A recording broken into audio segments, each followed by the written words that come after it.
Gather, veterans. It's time to join the fight. The long war begins. This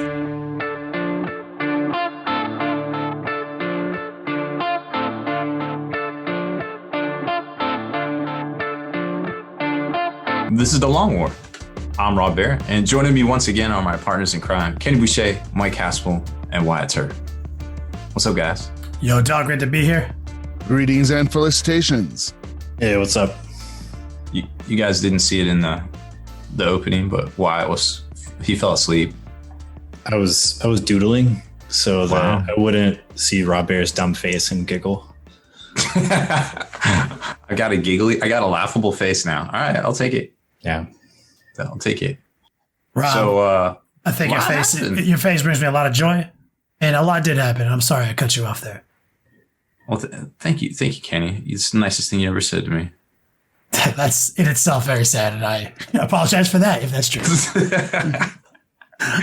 So, we got some previews. We got some new rules. We got some info, some rumors. It's been a moderately busy week, I think, on the Warhams front. You know, even though they put out some new hotness on Wednesday, so our old Wednesday schedule would have worked. This is the flawless victory, because now we can always catch the story, right? So they can either put it on Wednesday, we still get it on Thursday. They can put it on Thursday, we still get it on Thursday. If they avoid us and they go to Friday, we just made their work weekend hell. So this is the first time, in my opinion, it's starting to bear fruits. I kind of giggled to myself when I saw that kind of a story come out on Wednesday, but it is what it is. No, the thing is, fine. We're a day after the market, but at least now we still have evergreen content, or at least content that works for a week. True. Like, it used to be our content worked for one day, now it works for 6 days. Oh well. I mean, I think sometimes at this point, you know, people listen in, and yeah, they want to hear the Warhams and they want it to be relevant. But I think at the end of the day, I want to say the majority of people are here for the poop jokes. Really, that's my hope and dream. I'd say poop jokes, which I was going to say, and would you rather's, but they are usually poop jokes in themselves. Simultaneously, Haspil's Corner is really popular. That's a good one. Popular demand. So it's actually pretty cool because we do actually have some new rules to talk about. Yeah. In the midst of this dry spell, some cool stuff that has actually gotten the internet pretty, polarized as usual. And I'm not going to spoil any of our discussions. I'm just going to read this quote from Zenru earlier in reference to the title of tonight's show, and then I'll be done. It says, "Because it's the nerf we deserve, not the nerf we want right now. But we'll hunt him because he can take it. Because he's not our buff. He's a silent guardian, a watchful protector, a nerf knight." I thought that was cleverly done. Thank you, sir. And we will discuss, quote unquote, the biggest nerf in the history of Warhammer 40K that makes the game unplayable in just a little bit. Or not. Yeah, I think we all have our own opinion on all this, right?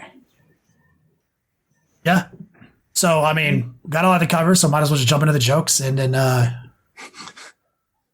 sounds good. Run into it. All right. Would you rather have the ability to teleport a la Nightcrawler, or make a legit legal $1 bill every time you clap your hands?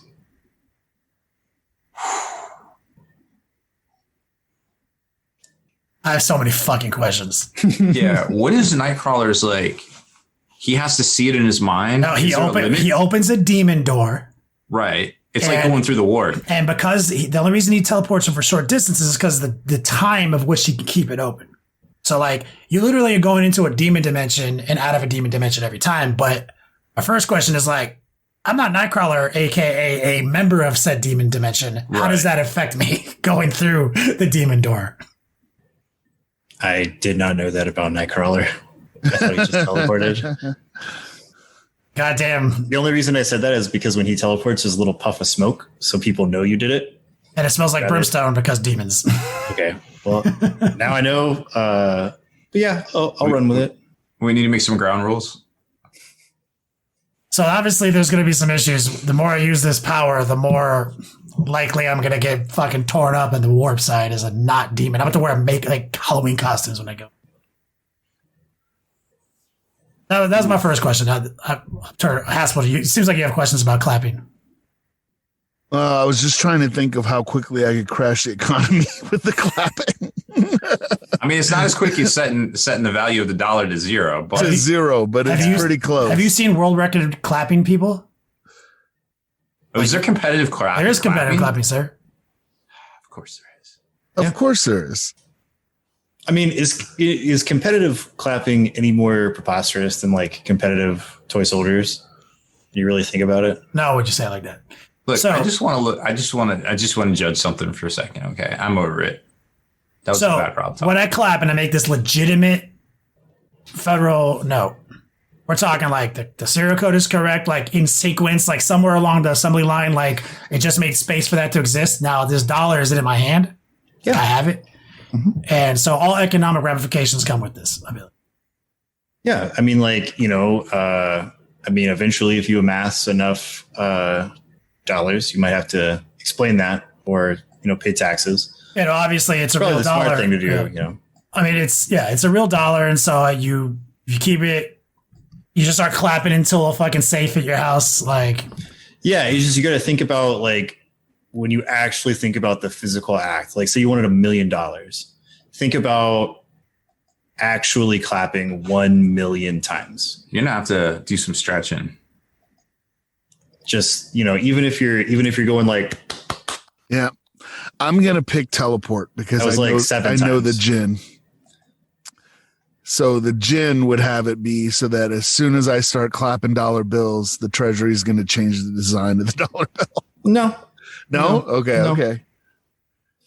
It'll be the current. I was just more It'll thinking be the about like current currency or the whatever. the physical and time investment of, like maybe you just need like a soda at the gas station. You're like, oh, it's like $2.50, and you're just like, oh, you want to see a trick? There's $3, right? And you're like, oh, and the like funny thing is the guy at the But gas it's station is like- like, David Blaine was just here. That ain't shit. yeah, but then you're like, oh man, I got to pay rent. And you're like, I need to clap 1,100 times, and then I got to take this to the bank and change out like 1,100 $1 bills, which is like a pretty big, sizable. Like that's a lot when you actually think about like 1,100 $1 bills in one thing. That's a big. This power has quickly become no more than a convenience because anything you try to do with it, it opens you up to get in trouble. Like first off, once the government figures out you can clap money in existence, you're on a fucking watch list. So you can't tell anyone about this. Second off, the effort you have to do to make it game breaking is pretty high, which also when you're making relentless $1,100 transfers to your bank over and over again, it's only a matter of time before they're like, where are you getting this fucking cash? And you got to pay taxes on it. So then you got to clap even more to get your tax money paid and deposit that into the bank and then fucking pay your taxes. I think Nightcrawler can bypass a lot of this, which is like some criminal activity, which I'm not opposed to as a person with this type of skill set. And also when people are on to me now as a teleporter, at least I can fucking teleport to save my shit. Yeah, but I mean, you also kind of brought that to a halt when you asked about like serial numbers, like if you were to just like teleport into the vault of a bank and take all of their cash, like they're gonna all of that is now tracked. So if any of those bills make it back into circulation, I got it. I'm going to pick Nightcrawler. I'm going to teleport. okay, And I'm going to teleport once I figure out how I'm doing all this stuff, I'm teleporting into Langley at the CIA and then go, hey, I got here. If you pay me this much money, what do you want? I'll go get it. that is if they don't shoot you on sight. But high risk, high reward. I like it. Yeah. Just got to be prepared for that second teleport. You got to just be like really ready for the second teleport. But just be like, hey, I can teleport. So I got it. You do a dual teleport, but in between the two, you just drop a note. Like on the guy's desk. He's like, there's a dude just here. There's a note on my desk. Also, just for flavor, it's going to make like a cork popping noise every time you do it. That's it. Yeah. No, it's gonna be a cork popping noise. Okay. That makes me laugh. Can be like pop up video. I am down with that. Yeah, you could. Somebody in the chat goes courier job. I can literally get this to whoever you want anywhere in the world in a second, but it's going to cost you. See, I like this because both of them have high money making potential that require degrees of effort. Whereas also they have very high convenience issues. Like, same deal. I want that gas station attendant to give me a fucking soda. I'm just like, bling, bling, got the fucking soda. Just like clapping dollars. So I can do very convenient tasks as a teleporter, and I can do some high effort money making tasks. I like it. But with one of these, I can fucking teleport, which is dope. Teleporting opens up a lot of doors, literally. Solid. I feel like the teleporting's minus the ramifications from going into the demon. You have to work that one out yourself because even the Dijin was like, I don't know. We'll find out. I don't know. IDK. Yikes. Like, unless they retcon them, I just remember that being his thing. Yeah, I'm actually not sure. I haven't really been following comic books in a hot minute. No. So I don't fucking know. But yeah, teleport. Is it a unanimous teleporter? We all pick teleport? Yeah, I feel like teleporting. That's where I'm at. Teleport. Good one, Wyatt. Yeah. Solid. Maybe if you made it $20. No, you couldn't have made it $20. No. So I thought about that. making it $5, but then I was like, nah. No, it's got to be 50. It's got to be like the ability to amass like actual, because everybody, what your brain is going to jump to is like $1 million, right? So in order to get to that point of ludicrous amounts of money, it's going to take a lot of like high risk, high reward from teleporting, or you're going to have to put in the time to actually clap 1 million times and then figure out a way to utilize that money without getting in a lot of trouble. Mm-hmm. I do like what Spec said earlier. Is like, I feel like I could hire an attorney though to get magic money off the taxable income list. Or so like I actually thought about this when I discovered this little nugget online, and I was like, oh, so this is where the Church of Next Level Enlightenment comes in, and it won't even raise any flags. So I register as a church, super easy to do, keep it super low key, just enough to be believable, not weird enough to be investigated for like being a cult. And then every Monday, I go up with all these $1 bills, let's say like $300-400. And that was my donations from Sunday's service. And churches do not have to pay income tax. And the number of $1 bills and stuff won't generally be questioned. If you really wanted to do a higher effort. Follow-up question. Are these crispy mint $1 bills? I mean, maybe. Or will they come out like with occasional like blood stains, like crinkled as fuck? What? Like, why blood stains? I mean, I'm from Florida, so a lot of dollars. Oh, yeah, checks out. No. They're like the same amount of quality you would get from a bank. So like some of them would be fresh, some of them might have been used. Sweet. I like that idea. It's a good way to game it. Rob, you want to do the news? Yeah, we got a little bit on the new release stuff. So the big release, that's going on pre-order this week is Warhammer Underworld's Arena Mortis, which is you pick one model and you can battle against other people's one models. So this is Shade Speed Z expansion for like 1v1 or? Yeah, like 1v1, bro. It's like a battle arena type deal. Cool. The box set. I bought some Underworlds today because I wanted those new Orc boys. They look tight. That will be my fantasy project for Orctober is those guys. Nice. Unfortunately, there hasn't been a Orc release for Sigmar since basically 5 years. 5 years this year.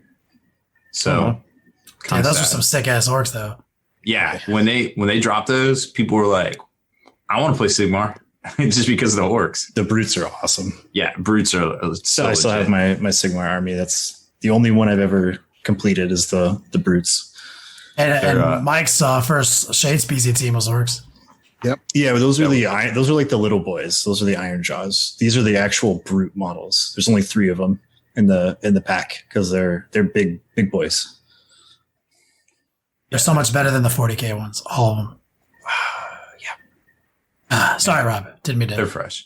That's the big. I mean, there's some boats and stuff, but that's the big release this week. So it seems like they're kind of drawn out. I feel like as far as my personal gluten-free gut check, I'm feeling that the big Marine and Necron release is going to be first week of October, but especially with these rando previews popping up here and there. So like, hey, there's going to be a change to auras. So do we expect? So you expect to see a lot more weekly sneak peeks because of this end of the month pre-order October ship date?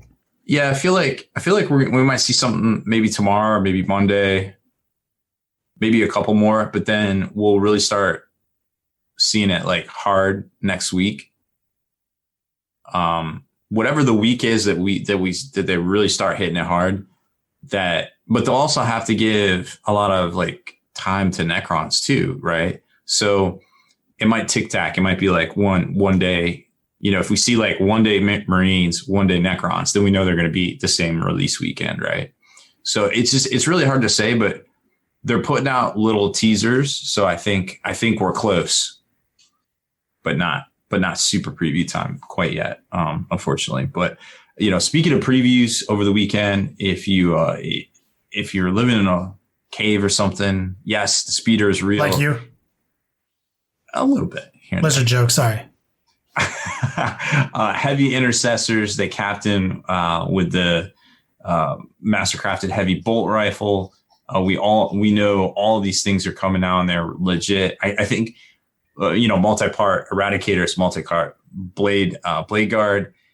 I think the big surprises were on the Necron side. Like we really didn't know some of the stuff that they showed us. I mean, I assumed we were going to see flayed ones, just because they're really terrible models and they really, really needed a rework, which was really surprised. Good job, they painted them amazingly in that preview. I did not think they would bring back flayed ones, and that was a surprise for me. Well, it's actually part of actually really good. Yeah, they look good. They play really, really well. It's just that you can't get the models. So people have not used them, but they're dope, man. They deep strike in on you and they can wreck face. Which inherent deep strike, not having to pay CPs for it in this edition is really good. Mm-hmm. Which is definitely something dope. The new named Cryptex, we actually kind of alluded to that when we saw the data sheet come out for the one that's current. It had a name, and we're like, wait a minute, does that mean that the other Cryptex are going to have names? And sure enough, they spoiled that, so that was cool. The Ophidian destroyers kind of giving a nod to the old Wraith models with those curly tails. Oh, I like how they combine the OG Wraith style. That looks sick. Yeah, I really like that with the new destroyer, kind of crazy.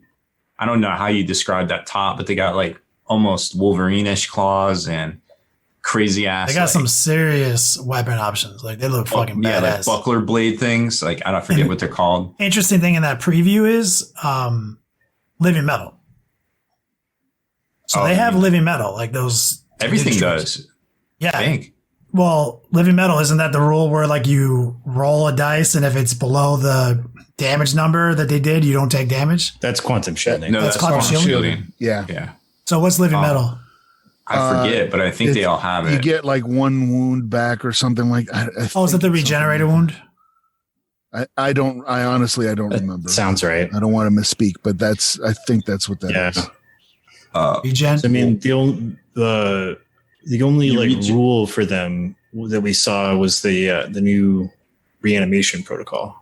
Yeah. You regen a lost wound at the start of your turns, or D3 if they got phylactery. Yeah, that's what I thought, but I can't speak with authority because in my head, when I hear living metal, it means that you don't get 2 dice for your melta-gun when you shoot my mom. Right. Oh gosh, yeah.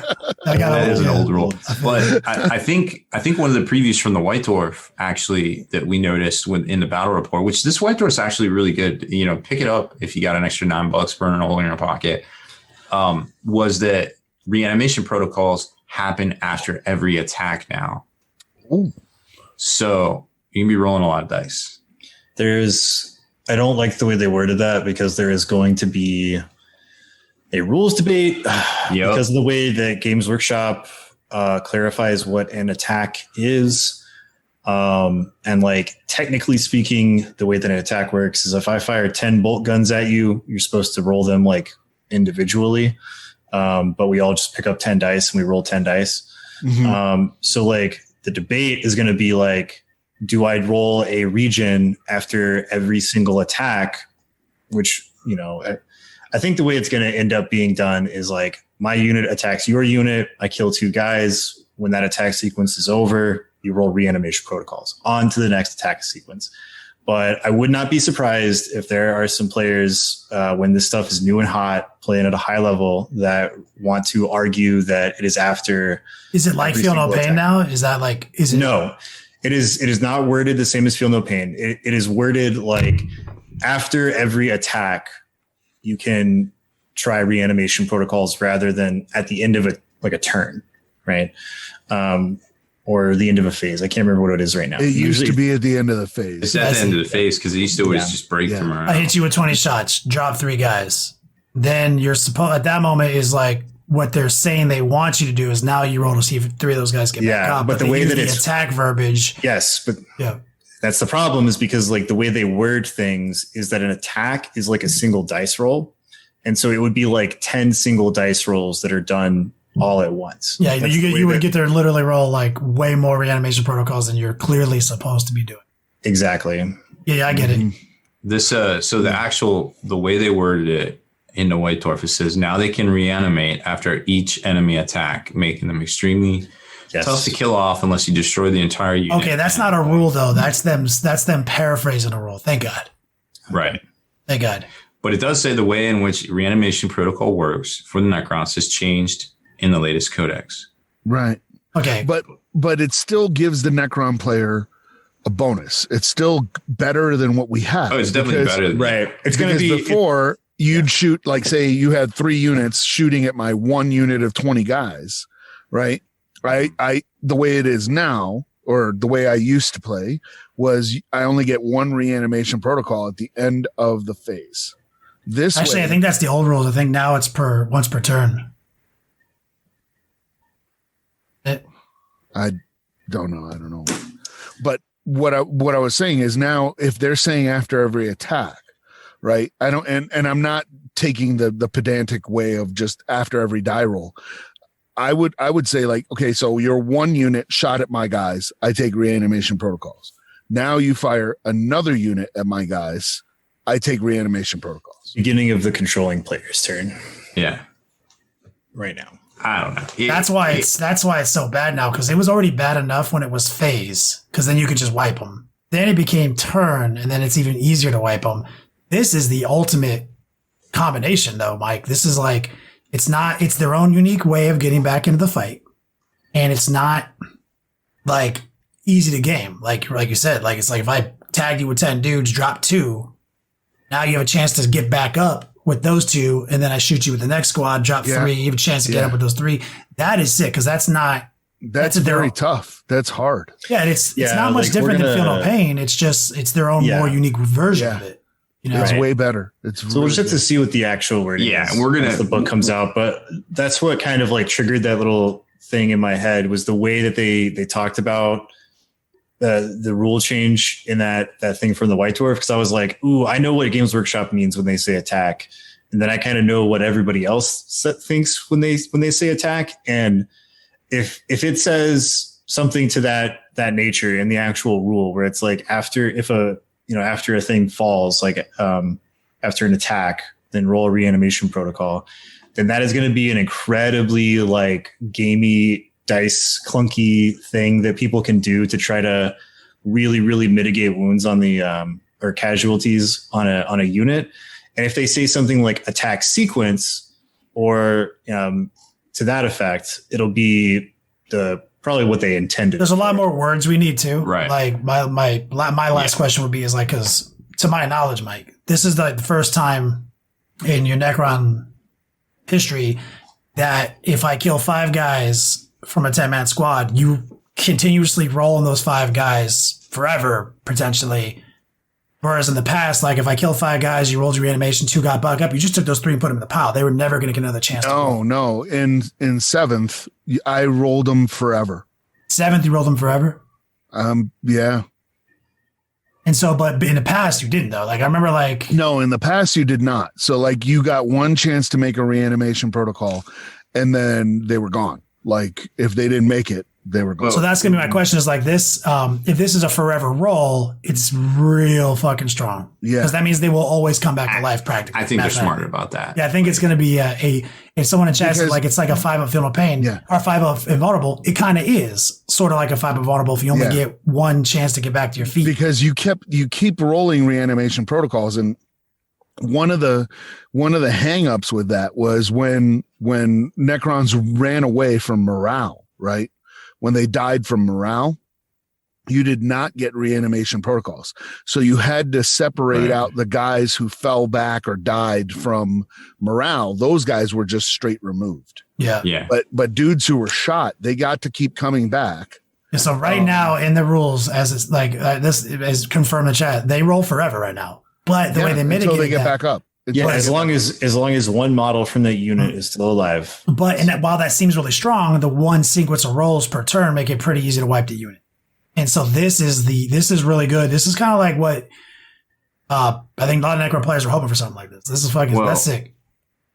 Yeah, I didn't really want to spend 15 minutes on that, but apologies. But it's there. And here we are. So some other stuff that I thought was worth mentioning outside of the previews, obviously there was some other stuff shown. We talked about the codexes in the pregame. It looks like there is, what did we determine 8 codexes on the way for going into early 2021, and 6 of them are Space Marine or Space Marine equivalent, aka Death Guard. The other one is Necrons and a yet to be determined Xenos book. So yeah, Marines, they coming.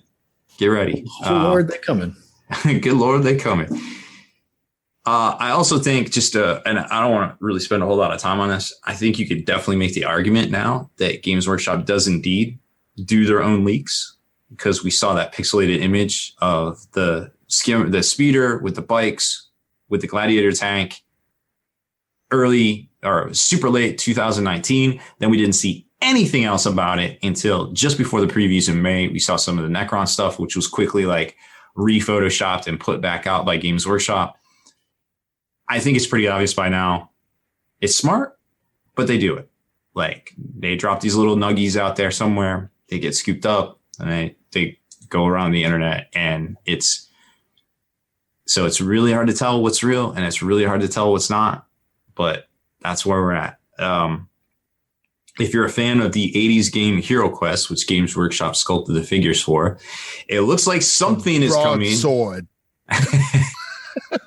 Something is definitely coming on September 22nd for it. We don't know what it is. There's just a countdown clock out there. Something Lich King, Witch Lord, something is the name of the image on Hasbro's site, and there's a countdown clock. Don't know what it is, but it might be dope. The gargoyle.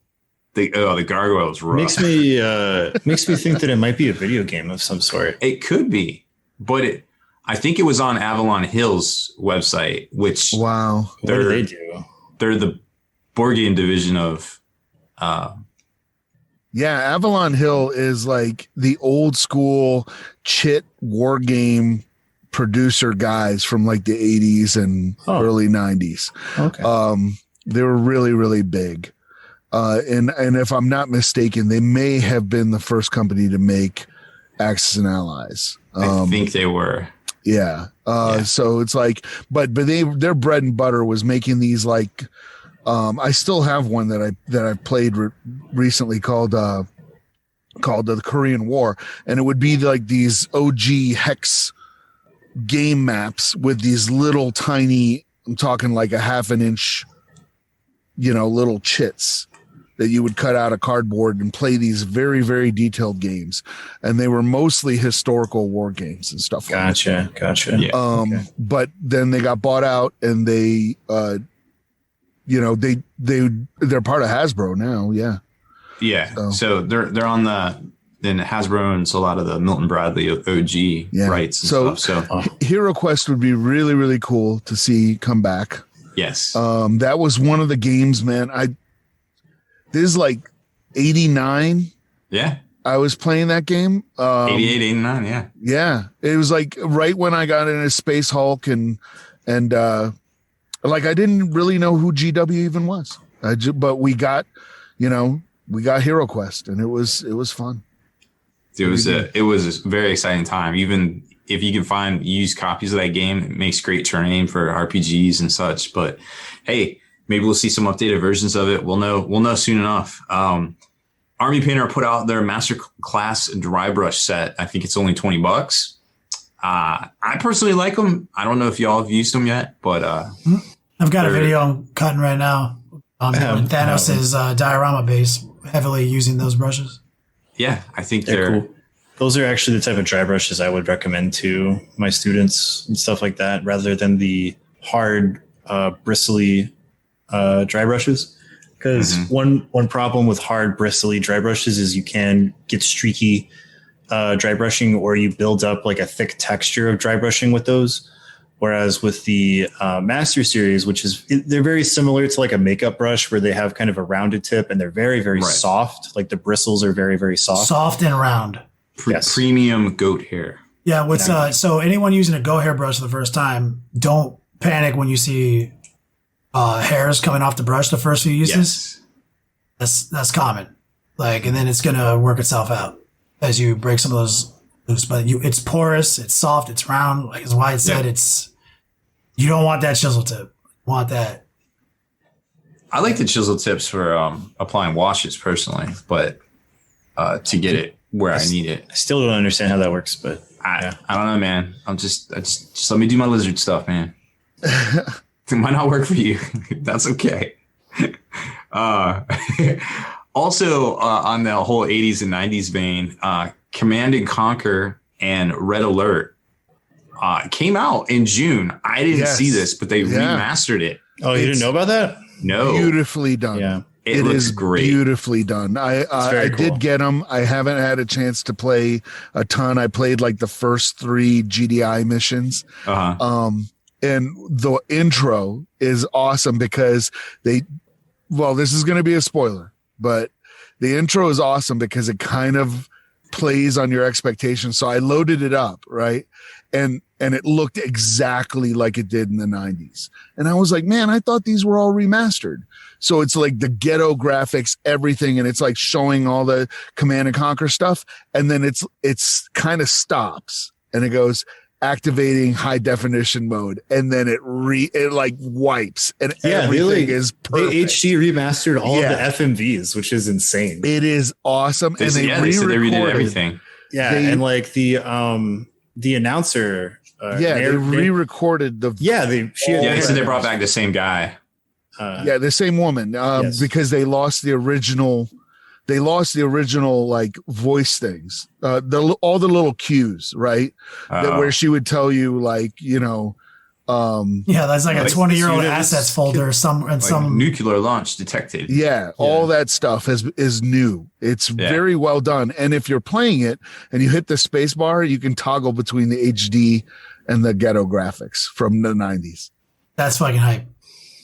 Oh yeah, it was super. The only reason I didn't get it is because they didn't remaster Red Alert 2. I don't know why. Because like Red Alert 2 is my jam. Yeah, Red Alert 2 is legit. If I could go back and I could play remastered Red Alert 2, I would 110% be in that. But maybe they will. There's always a possibility. When they do, I'm going to be all in that. So that was pretty cool to see. I know we're a couple 2 months late-ish on that one, but I felt it was worth talking about. So go check it out over at Steam. It's actually pretty cheap for what it is. Yeah, it was like $19, and it's and the work they put into it. And if you've never played it, I think Dune was an RTS before Command and Conquer. Well, this defined the genre, though. Yeah, this Command and Conquer put the RTS thing on the map. Yeah. This was before StarCraft. So if you've never played Command and Conquer, go pick this up and see how the whole thing evolved and everything like that. It was really cool. 100%.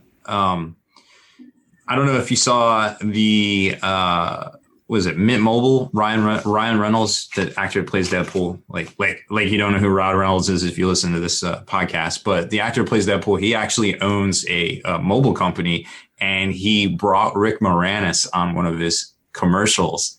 Yeah, and he's like, what do you want me to do? And he's like, nothing. I'm just a big fan, and that was it. Yeah, I just wanted to beat you. And he's like, oh, it was so awesome to see him. So it's like we haven't seen he's, this dude in like. Wait, is that his 25 first acting since? Yeah, Yeah. That's like why it's a big deal. Yeah. 25 years. For like Ryan Reynolds' like budget cell phone company commercial. Which so it's like I hope the best for Ryan, but I get a feeling because he's constantly coming out with these things where it's like I own this business now and I own this business now. I'm like, I wonder if maybe there was some bridges that he may have burned to get the Deadpool stuff to be approved, because it seems like he hasn't really done anything since that. And now he's like, he owns this like gin company, and now he's got this like mobile company thing that he owns, and like a couple of other little deals. So I'm like, well, he has that other movie that was going to come out, but I think it got COVIDed, where he's like a NPC in a game like GTA. Yeah. He sold the gin company for a cool 500 mil. Good for him. Oh, so he's rich as fuck. Doesn't matter. Yeah. So it doesn't matter now.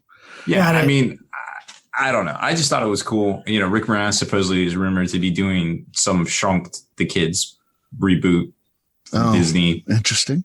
Big rumor out there. We have another big Disney rumor. I'll let Haspil maybe talk about that. Rick finally ran out of money? No, not even once. Also, GW put the Ripper Jackson model. If you didn't get one and you want that sweet new Catachan, I think she's just up for like till Saturday on pre-order, and then comes down. That. Let's rock. Yep. Vasquez. Oh, I didn't mean that.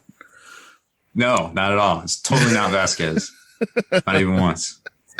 I think I saw didn't somebody put out a meme where they're like, have Vasquez, have you ever been mistaken for a man? And then it was like, they showed like one of the like Margot or something, or like the other frame was I thought it was funny. I forget what it was though. I just chuckled at it. I think that's news-wise. That is basically all of the big stuff from this week. A little bit of a rumor though that Creature Cast is going to have a orc offering in October, as well as some of these other companies. To more to come, to be determined? Question mark. Word. Haspil, what you got for us? I've got actually a little bit more of Tabletop Marketplace stuff. So there's a game coming out called Elder Scrolls Call to Arms. And it is a miniatures game with plastic and resin miniatures and everything like that. Why it jumped on my radar was because Duncan, you remember him? He's like, you can follow him on Twitter at Too Thin Coats. He got the game and he put out a really good battle report of him playing something called Delve mode, which is apparently they have an AI for the game that's built in so that you can play this single player. Mm-hmm. Which was very, very exciting to me. So keep an eye out for that because it looks really cool. And then Barnes & Noble, it's that time of year where Barnes & Noble got a bunch of the GW exclusive games and they're starting to launch. So I got a couple here. This is Crypt Hunters, which is it has like I haven't unboxed them really. I just unboxed them while we were doing the pre-show. And so it's like a couple of Stormcast Eternals. It's the crossbow guys against some chain rasps. And you put out a board and it kind of grows as you play the game. It's for 2 players. And then for our October tie-in, we have Space Marine Adventures Rise of the Orcs. And I apologize for hitting the microphone right there. Sorry for everybody who's listening. But if you've seen the Space Marine Adventures, the original one, it was basically Necrons that were in like a crypt in a tomb, and the Necrons were represented by like little pogs, and you got a bunch of the Space Marine hero miniatures repackaged in that, and they were regular Space Marines. So in this, the orcs are represented by little pogs, and then you get a bunch of the Space Marine heroes, but they're in Terminator armor this time. And I really like this game because it is cooperative. So it's really good for like younger players if you want to rope them in. And all the Marines are actually cast in plastic that they get for that represent their chapter. So they're the correct color. So you don't even have to paint these guys. You can just, they're all push fit. You can take them out, push fit them, be playing this game in 15 minutes. And it is kind of fun. It is not crunchy at all. It is targeted towards younger players. Both games take about 30 minutes to play. And those are Barnes and Noble's like exclusives? Barnes and Noble exclusives through Games Workshop. And the third one is Blitz Bowl Season 2. So they came out with Blitz Bowl before, which is a smaller, like kind of simplified version of Blood Bowl. And they do have some teams for them and everything like that. They just came out with Blitz Bowl Season 2. That's the third of the exclusive games. They also have some like Combat Arena. They have some Lord of the Rings games and everything. So if you're looking for some gifts or presents or stuff, especially for like the younger gamer, these are ideal. I really like the Space Marine Adventures because as a co-op game, you can play it alone. So you can just run in there, but it's not very sophisticated at all. It's very, very simple. Harkens back to some of the old GW games. So Rise of the Orcs retails for about $45. The Crypt Hunters game retails for $40, and Blitz Bowl Season 2 is $50. So that's something there. And then the other part that we were talking about in the pre game, and I don't know how real these are, but this is not a good rumor for Star Wars. And the rumor is that Pedro Pascal, who plays the Mandalorian, which is currently the only positive thing Star Wars has going for it, had walked off the set halfway through Season 2. So my take on it is that that probably did happen, and that there is more to it than that, because they're saying that he didn't want the helmet to be on. He wanted people to show his face. And I figure there's probably more to it than that, because, Star Wars, I mean, I think up until this point, Jeremy Bullock played Boba Fett originally, right? But there's been like 8 actors that have depicted Boba Fett on screen. It's something crazy like that. And Anthony Daniels, of course, he's C-3PO. He's C-3PO. He's in that costume forever. Warwick Davies, Kenny Baker, David Prowse. I mean, Star Wars has a long history of people that are behind masks or helmets or whatever that you never see them. You only hear the voice or whatever. So I feel like he probably knew that, and especially after Season 1. So my guess is they're putting in a little bit of a smear action on there to make him seem like, he's salty, a little whiny, about having to wear the helmet. Yeah. But I'm just like, I think there's more to it than that. I think when push comes to shove, the whole story won't be that he just wanted to take, his helmet off. I think that's some PR stuff that they're trying to make him sound whiny. Because I mean, famously, Carl Urban played Dredd, and one of his conditions was that he never take the helmet off, because Dredd doesn't take the helmet off. So it seems like I think you're super accurate. There's more to the story, and like what kind of leverage, that's just utter lack of leverage in that statement. Like, let me show my face or I leave, when you're playing a character that literally no one's ever seen their face. Yeah. It's like literally so little leverage in that statement that it seems so blown out of proportion. You just get his stuntman, who's John Wayne's grandson, to just play to play him. You know what I mean? And it's like, yeah. And people are saying, that Pedro Pascal, nobody knows who he is. I'm like, everybody knows who he is. Yeah, everybody knows who he is. I even know who he is, and I'm not really into shows. I see some other comments like, doesn't he just take his paycheck and shut the fuck up? I'm like, well, if you were being in a bad work environment at your job, and somebody said that about you, that's kind of fucked up to say. If you have some bad working conditions, or you're not getting enough breaks, or simply you want to advocate for more financial leverage, like, as you probably should do at all times for success. Like, so that's what I'm saying. This doesn't your seem boss like is a dick, or you have an argument with one of your coworkers, be expected to just like shut the hell up and, take a paycheck or whatever. Yeah. It seems like really, really non-empathetic about somebody else who's just working a trade. Yeah. I wouldn't be shocked if there's a lot more to the story, but also simultaneously, like, actors notoriously do want more face time. Yeah, it could be. It could be. But I do think it totally happened. I think it is true that something happened halfway through season 2, and I hope it doesn't ruin the only good thing going on with Star Wars.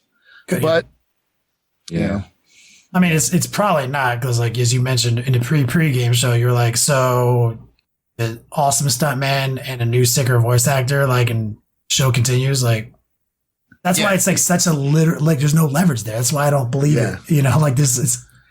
Yeah, it's like hard to believe that's the only reason he walked off. So it seems like rhetoric. I mean, that's why Ray Park ended up playing Toad, right? In the first X-Men movie, because like Benicio del Toro was supposed to play him or something, and he was the stunt guy, but then he's like, whatever. I don't know.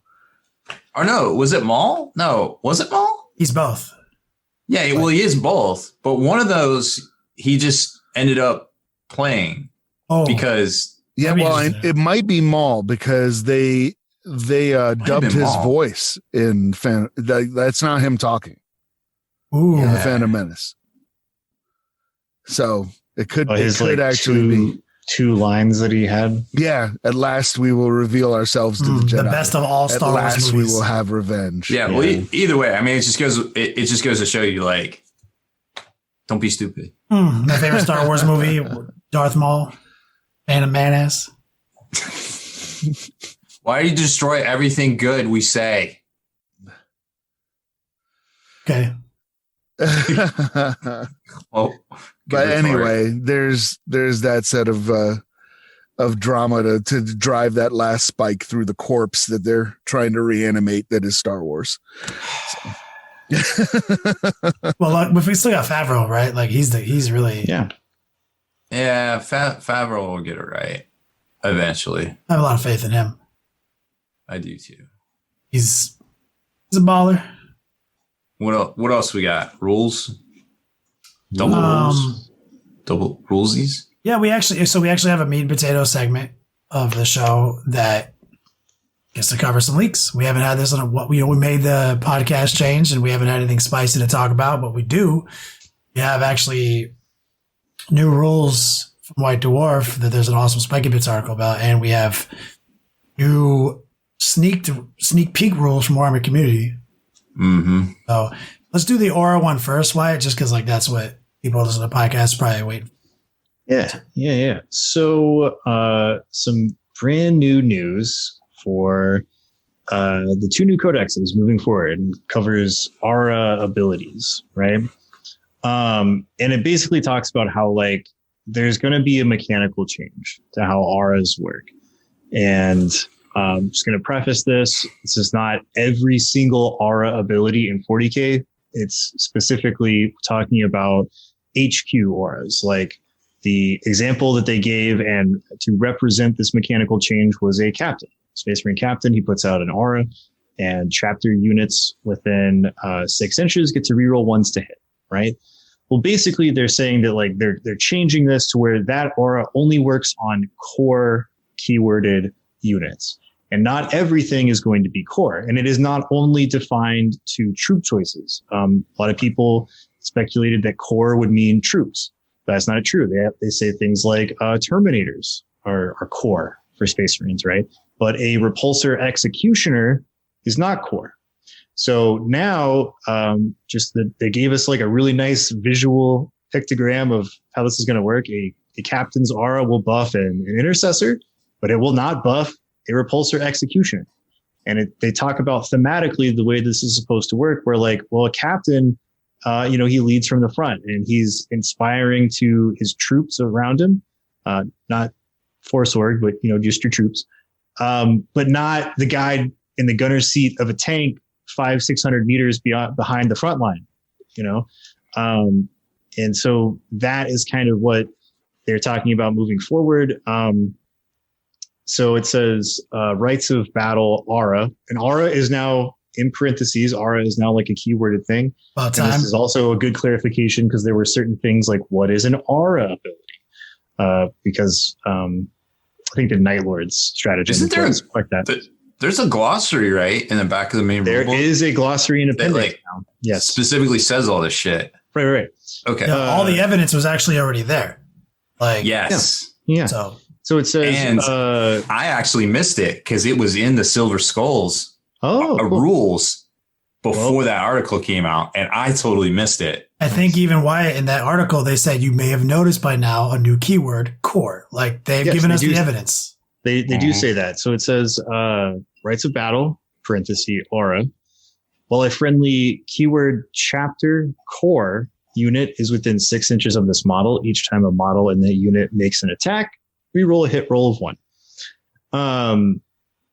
And it kind of talks about how also characters will no longer be affected by the auras that affect core units. Mhm. I'm trying to be as specific in my language as possible because I've seen a lot of people talk about how like every aura ability is only going to affect core. It's not what they're saying. They are only saying that like certain auras will affect core units and certain ones will affect more than that or less than that. Yeah, they give us, they say, you know, they don't even say it's isolated to any type of other keyword. They're not saying like core is only infantry keywords. They said specifically that's not the case. Right. So also your codex might have different things that are considered core than what Space Marines will. So like, again, the example they gave was the Executioner. It's not core.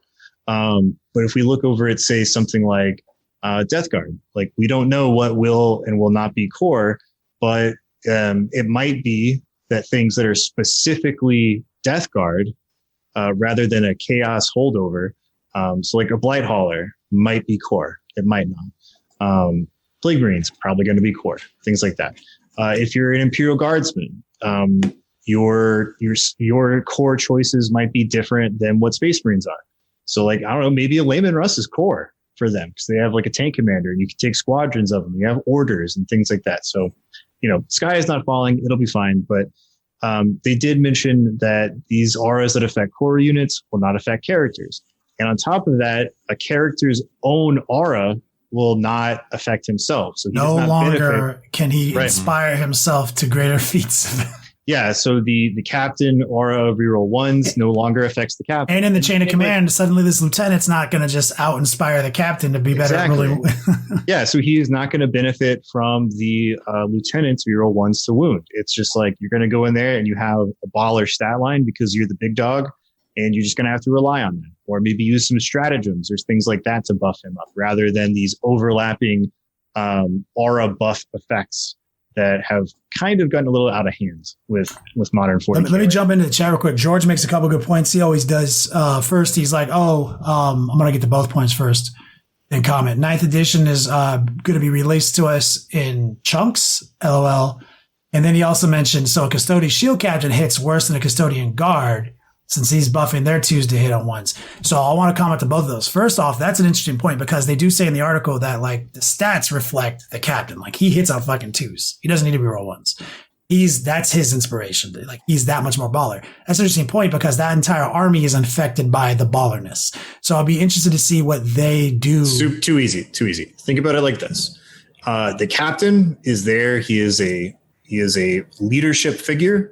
Captain is issuing orders, or maybe he's like off doing his thing, and the sight of that fighting shoulder to shoulder with his brothers inspires them.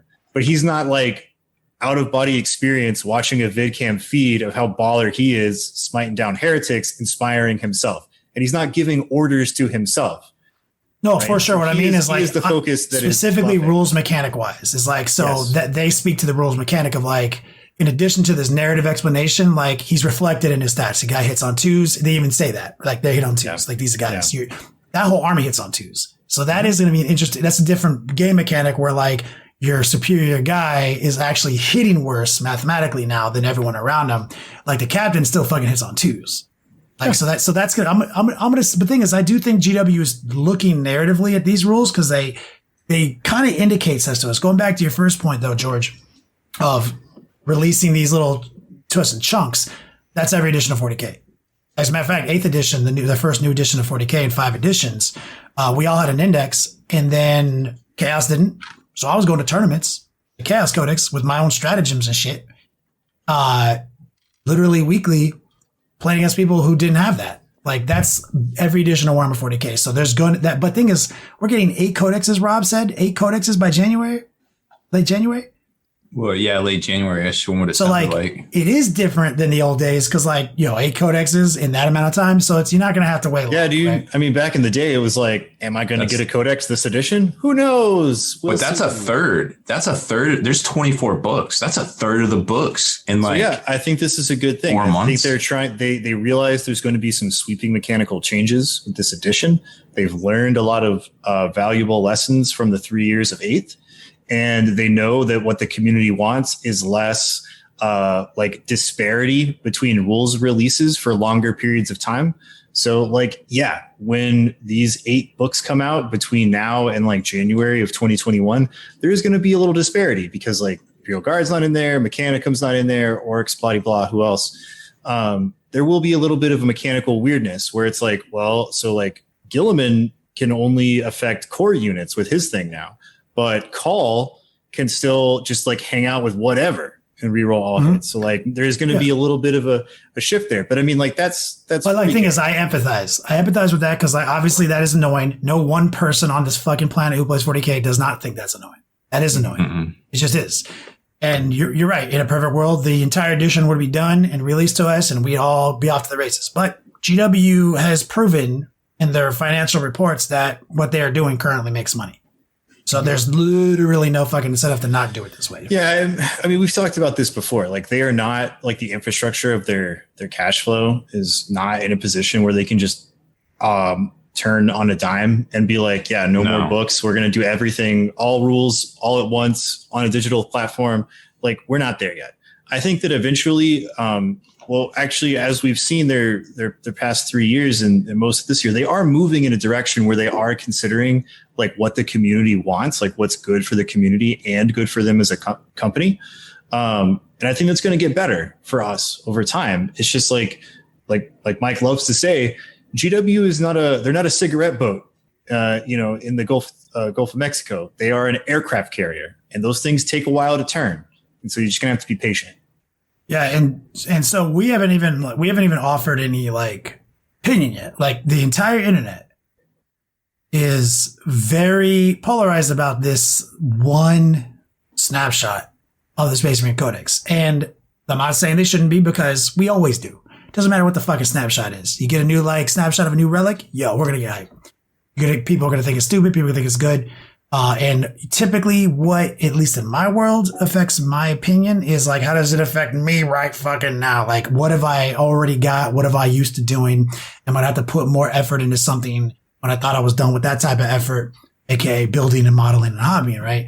So I think a lot of opinions are based on a lot of people who just completed an army, maybe just built something up, had some success with it, or rolling over success from the previous edition. And now a lot of what they're doing is directly affected by this new aura, right? This new aura nerf, quote unquote. Now, fundamentally, if it is something that you used to do and you cannot do it now, I understand why it looks like a personal nerf against your units composed in your army as they stand right now. But that means anything that changes and forces you to change your actual army lists is definitely in some ways, definition wise, a nerf. But right. Don Husen, right? We talked about Don Husen earlier today about liberation. Talk about that. Yeah, like so Don, he's definitely in that bracket of top tier players, right? And one thing that we talked about in tactics today, and I've talked to Don about this too, is it's a little funny to see the division of like who thinks what on issues when stuff like this happens. And anytime something happens, and I see guys that are in that bracket, right? And I mean, like Kenny and I are also in that bracket, but we're kind of like at the bottom.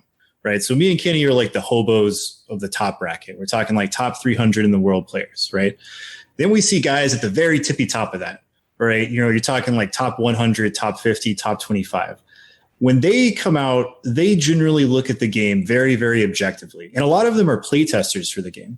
So they've had time with this to see how it's evolved. And when they come out and they say, this is objectively a really good thing for the game, and it's not this like world shattering kaboom that everybody was waiting for. It's not really a nerf. I'm going to tend to listen to them because those are the guys who eat, breathe, and shit 40K 7 days a week, 365, right? They know way more about Warhammer than anybody else on the planet. And if you're some guy that's just like armchair warrior who doesn't really play at a high level, you don't know more than them. They know better. So I'm going to listen to them. And they say that this is a really good thing. And the word that Don used that I thought was super apt was liberating. And we started talking about this. It's like, well, there's so many more things that you can do now when you're not tied to this mindset of like, I have to have this character that gives out this buff, and I have to meticulously place units around him to do this thing. And what's interesting, if I can just jump in real quick, is like, you didn't have to. You never had to, right? Right. The fact that it was there, it constantly drew your eyes, drew your attention, because we're always, no matter what level of like competition you're at, like how competitive you are, you're looking to like, this is what models you have on the table to max combo. You're looking to max damage somebody. You don't want to drop that combo. So just because the sheer fact that unit exists and does what it does, you're kind of enslaved to it. And even though you don't need to use it, you kind of feel like pressured to. And he said it's actually kind of liberating now that damage, well, that maximum damage is just what the unit does. That's you don't have to do anything else. That's even though it's less max damage than it was a minute ago, it's more liberating. Well, I totally see the liberating thing, because it's like, I really want Gulliman to go across the board and punch that demon prince in the face, but I can't break ranks.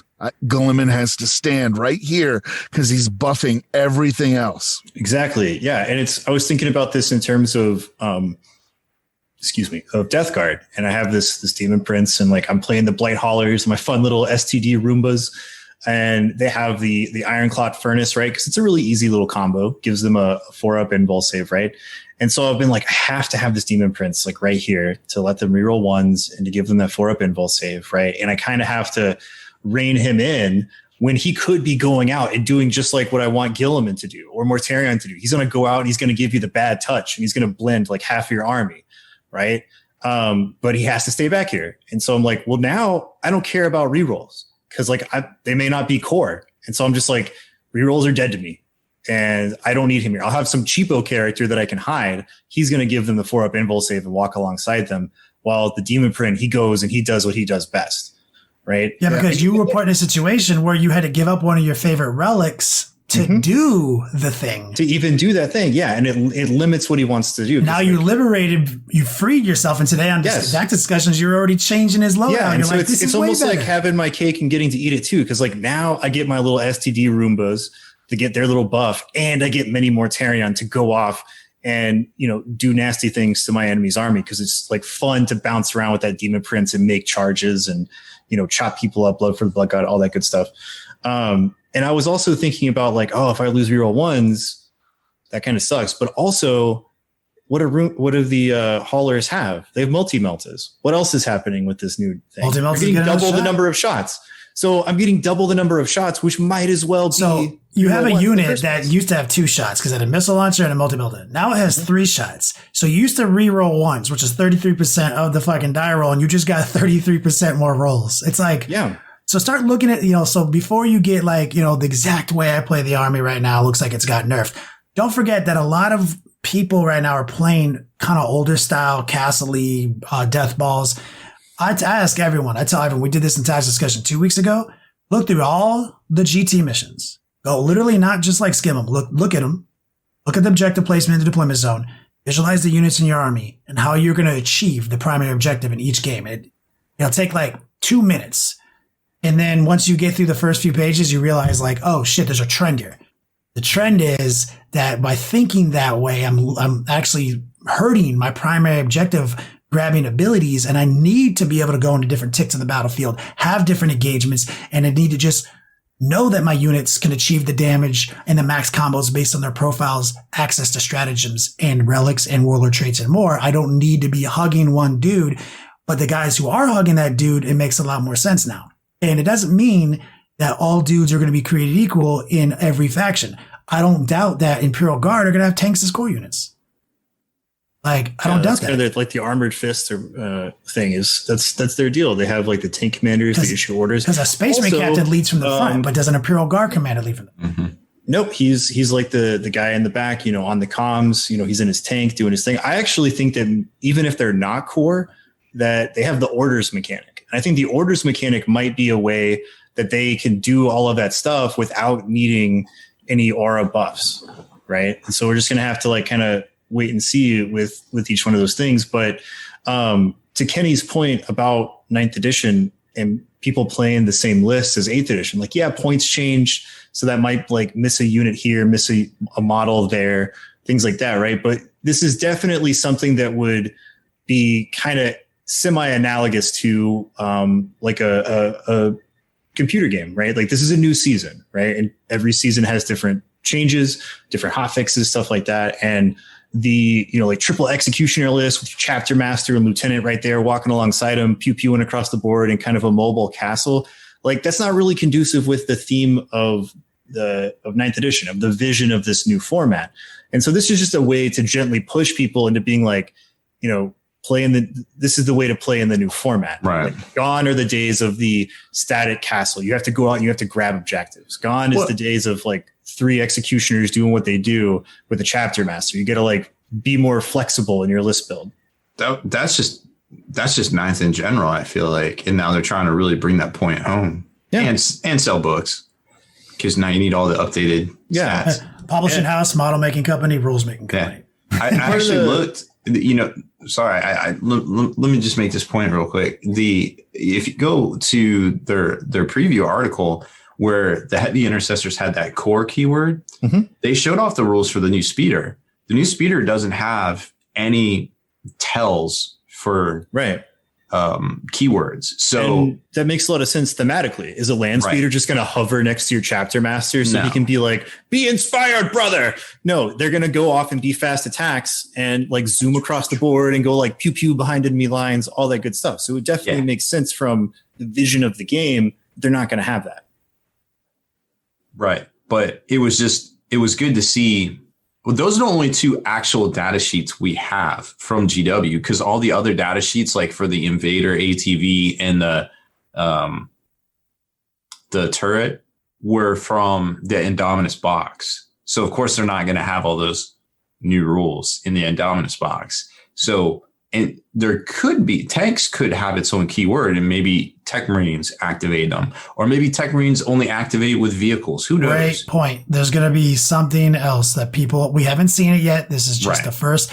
It's all like the question of, is this a fucking nerf? Is the sky falling? I think universally in this podcast, it is not. I don't think that's not the opinion. Talk about in Tactics. Great example. Leviathan Dreadnought, super hot with a lot of Space Marine players.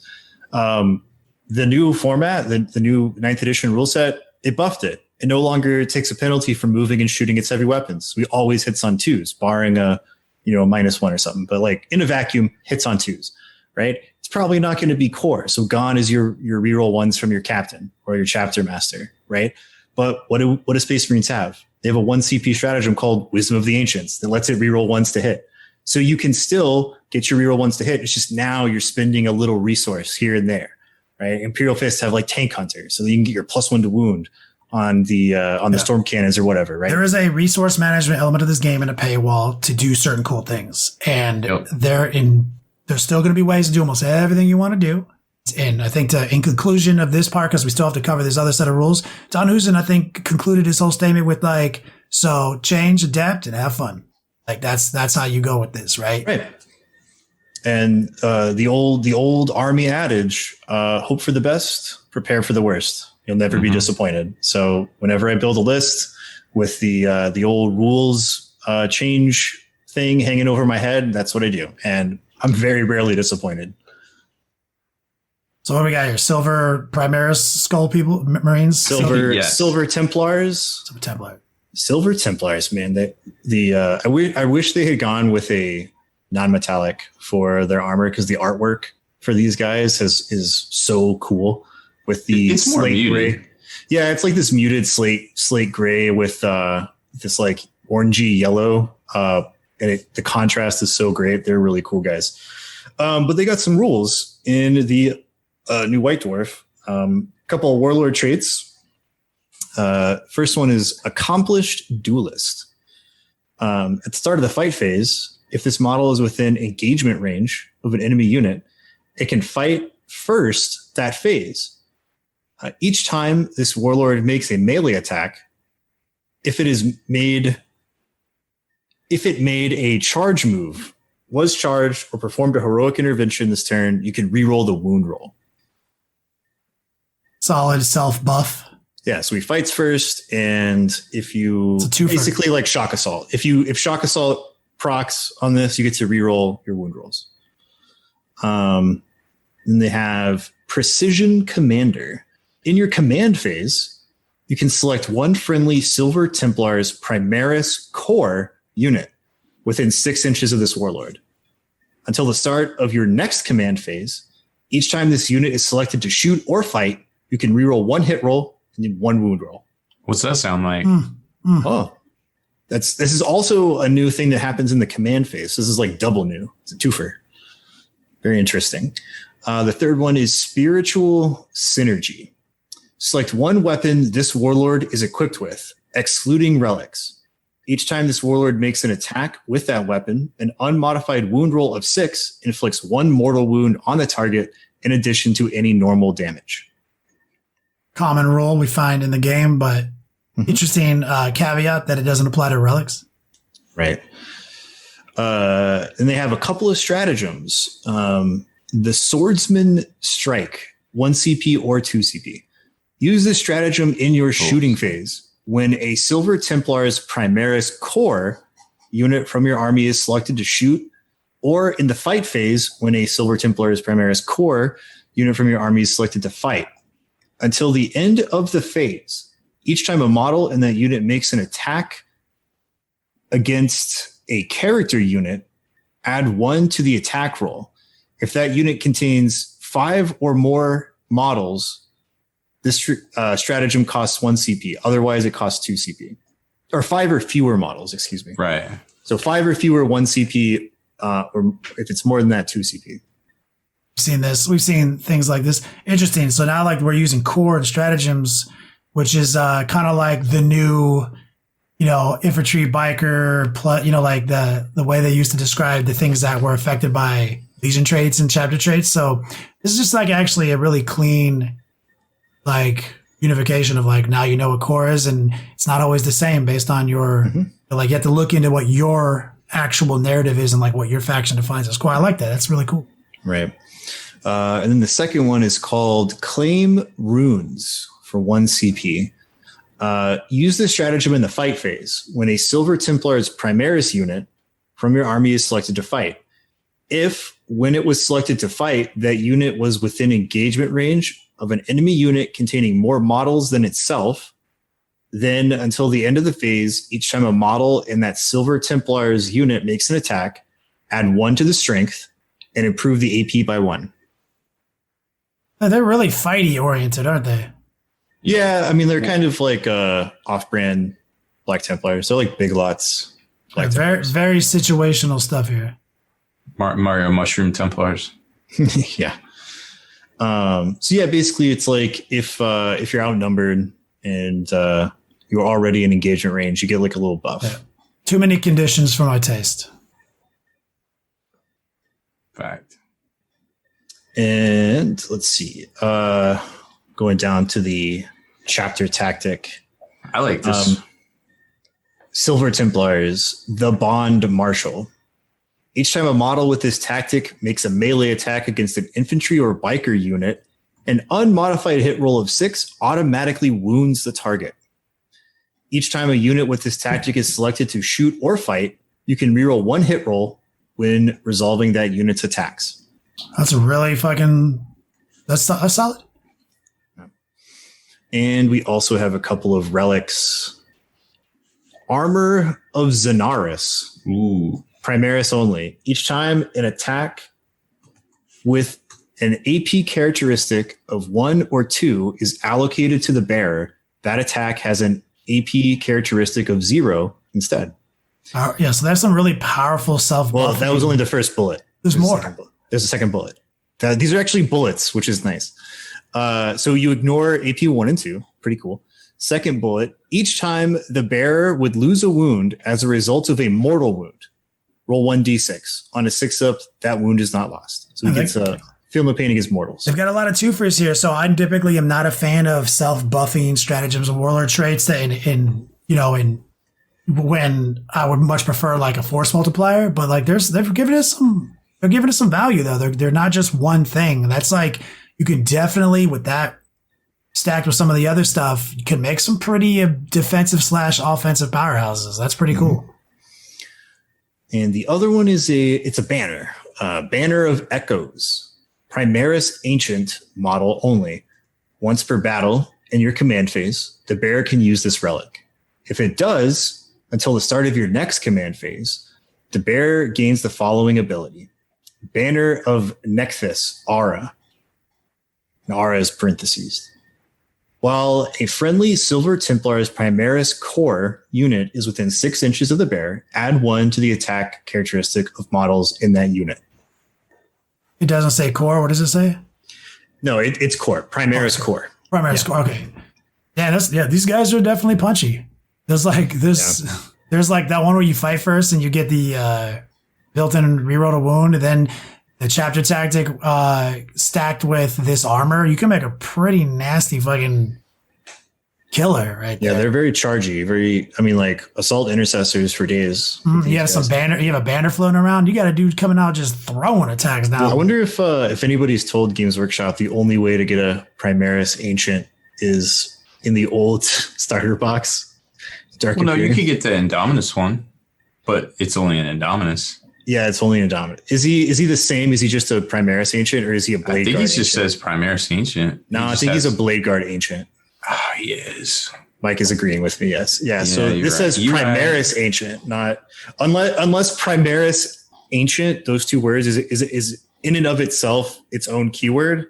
I don't think those two models are interchangeable. No, they're not. Womp womp. Oh well. But hope you guys bought Dark Imperium. Well, yeah, because it's out of stock now. The cool thing, well, you can probably still find it on some shelves.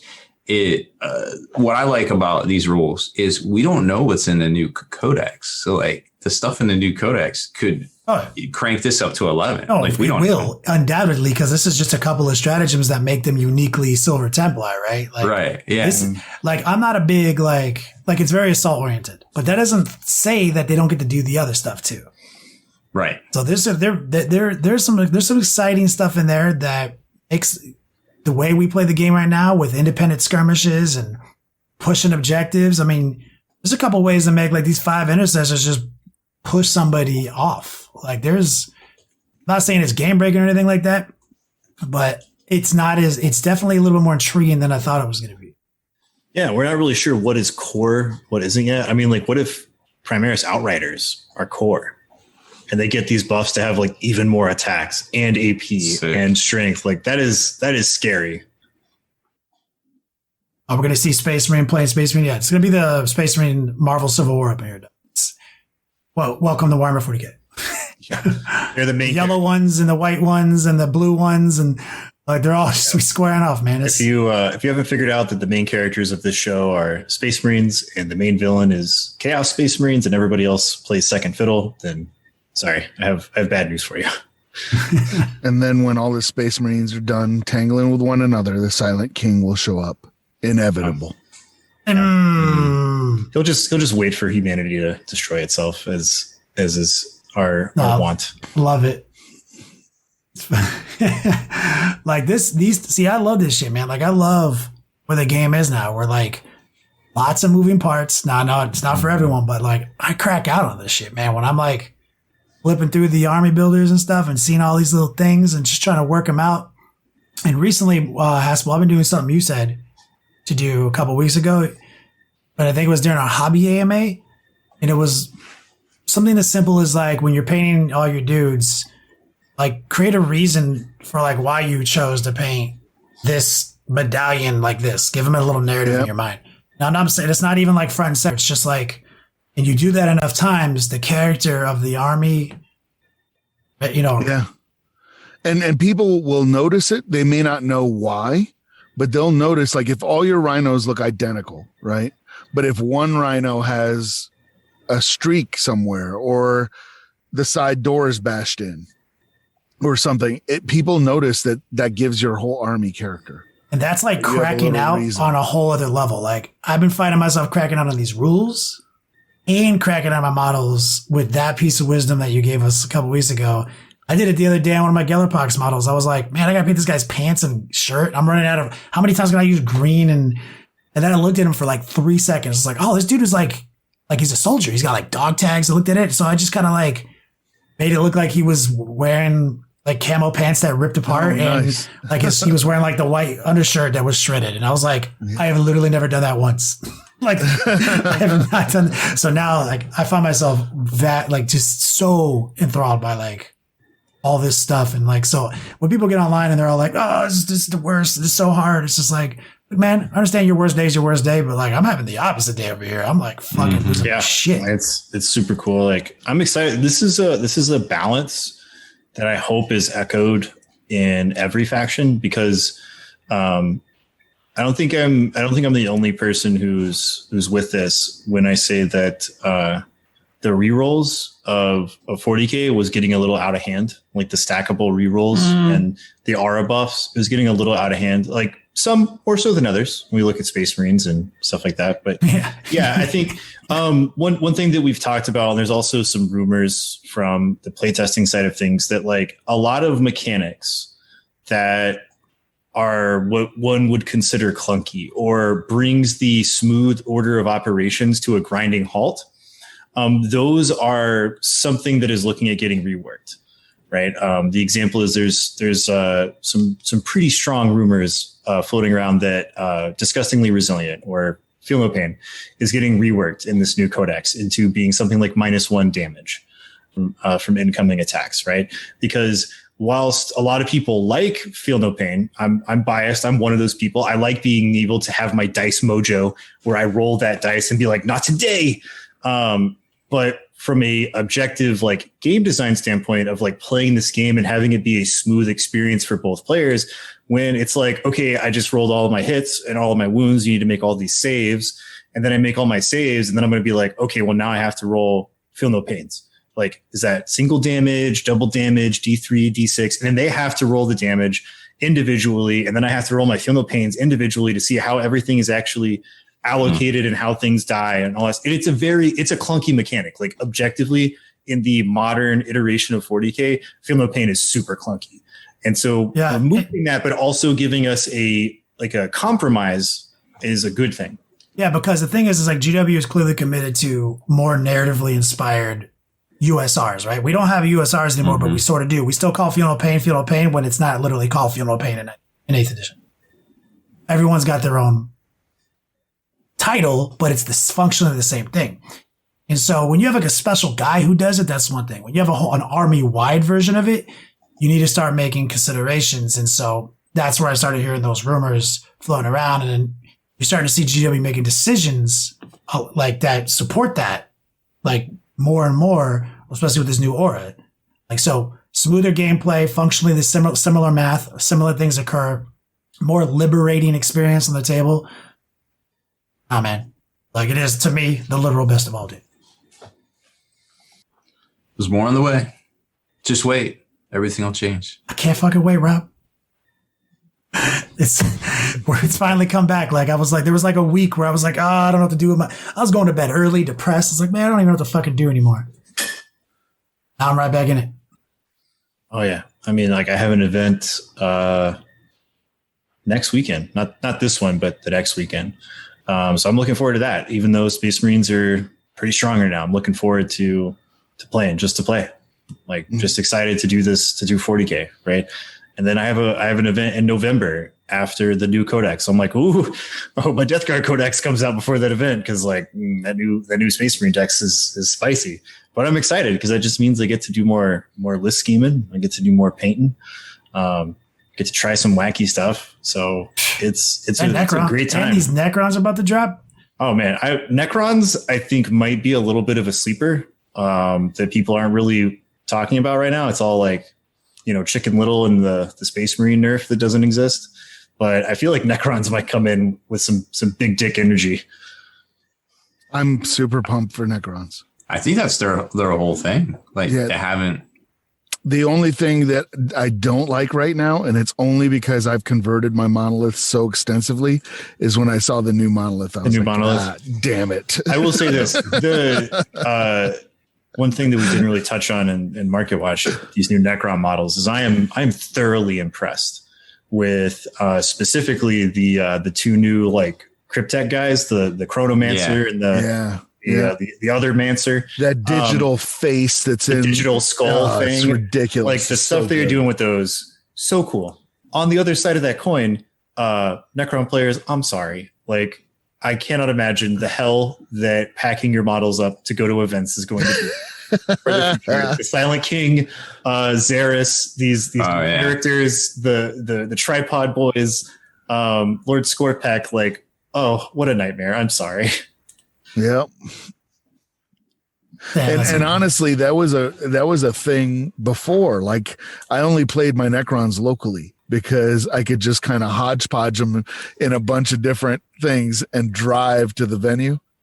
But any event I had to like fly to, I was like, well, I'm not playing Necrons. Yeah. Whew. I mean, I'm sure companies like Battlefoam will come out with the perfect Silent King cutout thing, and they're going to make a ton of money on that. Cause I don't even want to think about the logistics of having to take some of the new Necron models to tournaments now. Or not even tournaments, just like getting them from your house to your car to drive to the game. So I'm just going to be nuts. That is causing some heart palpitations. Man. Well, I think we did it tonight, guys. I mean, it's all based on what Rob feels right now. Because this is as far as I can go. This is it. This is all you got. All right, Haspil. Take us out of here. I have no other purpose now. Pain or damage don't end the world, or despair, or beatings. The world ends when you're dead. Until then, you've got more punishment in store. Stand it like a man and give some back.